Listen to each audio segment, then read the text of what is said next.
Hello everyone, Bhagyashree কিচেনে সকলকে স্বাগত জানিয়ে আজকে আমি রান্না বান্না শুরু করতে চলেছি। বন্ধুরা, আজকে আমি ফুলকপি দিয়ে চিকেন বানাতে চলেছি একদম অন্যরকম ভাবে। তাহলে বন্ধুরা প্রথম থেকে শেষ পর্যন্ত ভিডিওটি দেখতে থাকুন।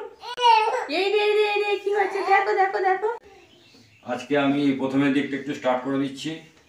বৃষ্টি পড়ছে, নভেম্বর মাসের আজকে 30 তারিখ, মাস শেষ।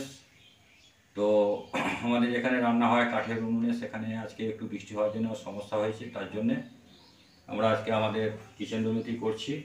তো আজকে আমাদের যেটা রান্না হবে সেটা হচ্ছে যে চিকেন দিয়ে ফুলকপি দিয়ে একটা তরকারি হবে। তো প্রথমেই দেখছেন চিকেন আছে, আলু আছে, ফুলকপি আছে, পেঁয়াজ, টমেটো, রসুন, আদা বাটা, সমস্ত মশলা এখানে আছে। জিরে, আপনার হচ্ছে আদা, লবঙ্গ, দারচিনি, গোলমরিচ সব এখানে দেওয়া আছে, সব মিক্স করা আছে। এরপর এটা দিয়ে একটা রান্না হবে আমাদের। তো এখন শীতের মরশুম চলছে, তার জন্য ফুলকপি দিয়ে এটা একটা আইটেমটা একটা করার চেষ্টা করছি। তো প্রথমে আমি আলুগুলো ভেজে নিচ্ছি হালকা করে। কড়াইয়ে তেল দিয়ে দিয়েছি, আলুগুলো একটু ভেজে নিচ্ছি।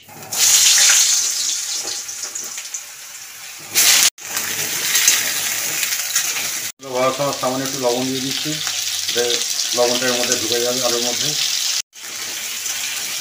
একটা ইয়েতে চাপালাম, এটাতে একটু ফুলকপিগুলো একটু গরম জলে ভাপে নেবো। একটু ফুলকপিগুলো একটু ভাপে নিচ্ছি। সামান্য একটু লবণ দিয়ে দিচ্ছি, সামান্য একটু হলুদ দিয়ে দিচ্ছি।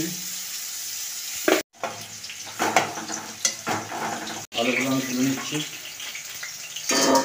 ফুলকপিগুলো ভাপানো হয়ে গেছে, এবার এটা জল থেকে তুলে নিচ্ছি, ছেঁকে নিচ্ছি। ফুলকপিগুলোকে একটু তেলেতে একটু ভেজে নিচ্ছি।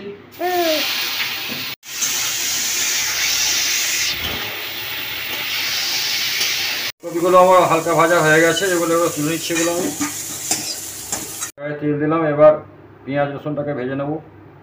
পরিমাণ চিনি দিলাম। তেল গরম হয়ে গেছে, তেলের মধ্যে অন্য কিছু আর দিলাম না, যেহেতু সমস্ত মশলার মধ্যে দেওয়া আছে আমার।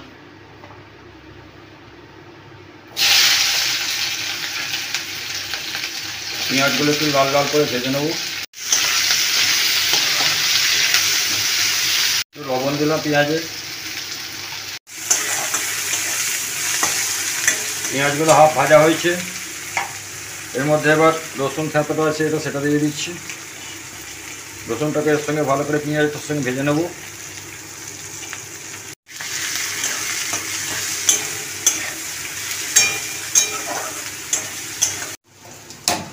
এদিকে আমি একটু জল গরম করতে দিলাম, এতে চিকেনটা একটু হলুদ দিয়ে এটাকে হালকা করে একটু ভাপাবো। গরম জলে একটু হলুদ দিয়ে দিলাম, চিকেনটা এর মধ্যে দিয়ে দিচ্ছি।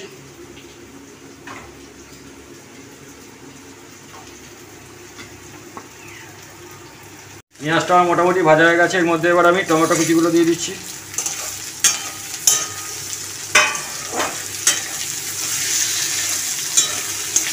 এদিকে আমার মোটামুটি পেঁয়াজ, আদা, রসুন, টমেটো ভাজার মুখে প্রায় হয়ে গেছে।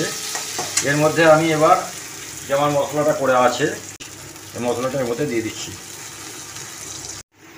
এর মধ্যে এবার হলুদ দিচ্ছি, পরিমাণ মতন হলুদ। এর মধ্যে হচ্ছে কাশ্মীরি লঙ্কার গুঁড়ো।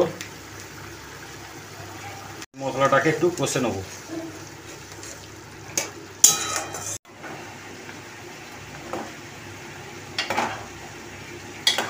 এইভাবে মাংসটাকে গরম জলে হলুদ দিয়ে একটু সেদ্ধ করে নিলে হালকা মাংসের মধ্যে যে আঁশটানি গন্ধটা থাকে সেটা কেটে যায়। মশলাটার মধ্যে হালকা যে তেল ছেড়ে দেবে তখন এর মধ্যে আমি আমার যে মাংস করা আছে ওটাকে দেব। খুব অল্প আঁচের মধ্যে দিয়ে এটাকে করতে হবে।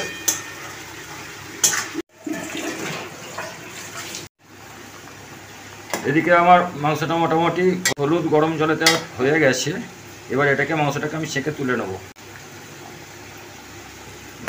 মশলাটা মোটামুটি হয়ে এসছে কষা, মশলার মধ্যে যে তেল ছেড়ে দিয়েছে।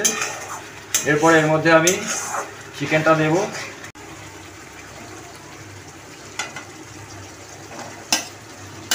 চিকেনটা দিয়ে ভালো করে কষে নেব।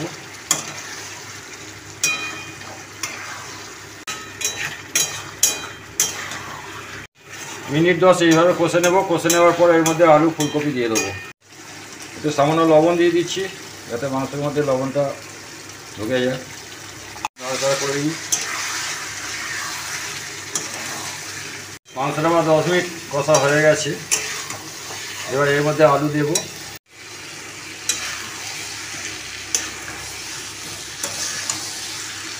আলু মাংস একসঙ্গে ভালো করে কষে নিতে হবে। আপনি রেখেছিলাম সেগুলো এর মধ্যে দিয়ে দিচ্ছি।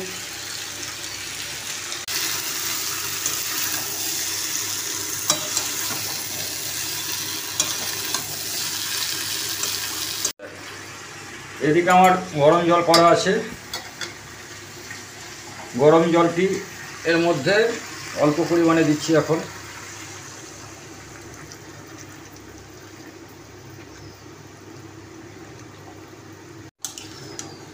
একটু ভালো করে নাড়াচাড়া করে দিচ্ছি।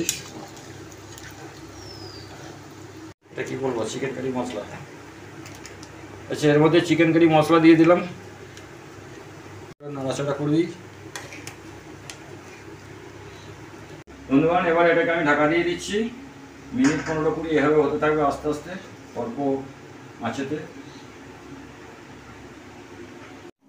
বন্ধুরা, আমি রান্নাঘরে চলে এসেছি। ছেলেটা খুব কান্নাকাটি করছিল, বৃষ্টির ওয়েদারে একদম একা থাকতে চাইছিল না। ওকে ঘুম পাড়িয়ে রেখে এসেছি, তাই আজকে আপনাদের দাদাভাই রান্নাটা করলো। এবার আমি তরকারিটা খুলে দেখে নিচ্ছি।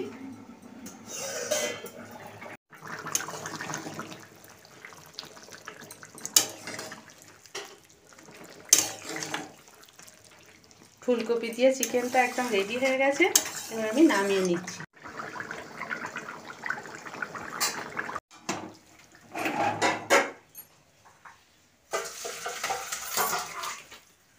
আমরা সকলে মিলে খেতে বসে পড়েছি। আমরা দাদাভাইকে প্রথমে খেতে দিচ্ছি। কলমি শাক ভাজা হয়েছে আর ফুলকপি দিয়ে চিকেন কারি হয়েছে। ফুলকপি চিকেন কারি, ফুলকপি দিয়ে চিকেন কারি। একবারে ভাতটা ভাঙা। বৃষ্টি পড়ছে, ঠান্ডা খেয়ে দেখো ঠান্ডা। কেমন হয়েছে। বৃষ্টি ঠান্ডাতে ভালোই হবে। জিভে জল চলে আসছে এখনই। ও গরম গরম দেখি খেতে।